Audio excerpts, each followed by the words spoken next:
Listo. Bueno, el tema que vamos a tratar el día de hoy es la división.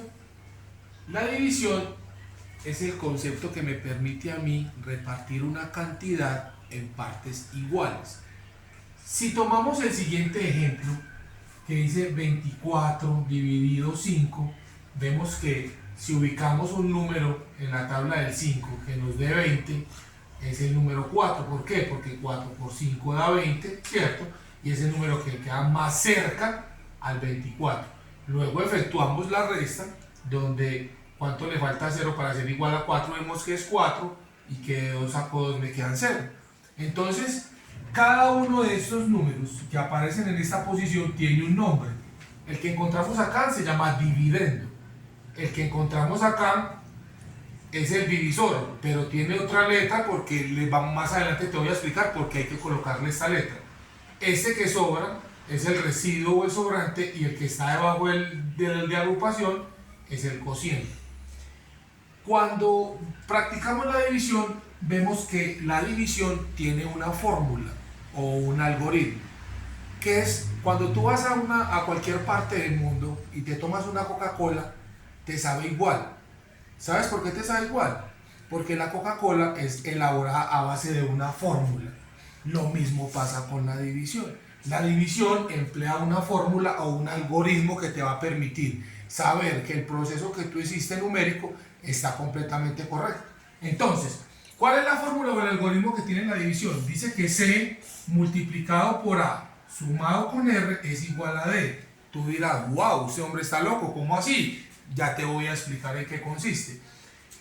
Todo esto que tenemos aquí es una fórmula o un algoritmo. Vamos a tratar con un ejercicio de conocer cómo aplicar esta fórmula para que el proceso divisorio siempre sea perfecto. Entonces, tenemos por ejemplo la primera división, 37 dividido 8. En esta división, 37 va a ser el dividendo, 8 va a ser A. ¿Por qué va a ser A?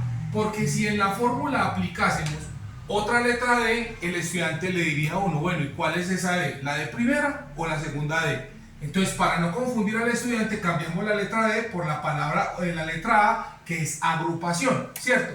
¿Por qué? Porque aquí te están diciendo en cuántos grupos o en cuántos grupos tienes que aplicar la cantidad que hay acá. Entonces, aquí tenemos 37 dividido 8. Vemos que si nos ubicamos en la tabla del 8, necesitamos buscar un número que nos dé 37, nos acerque, pero que no nos pase. Entonces tenemos el número 4.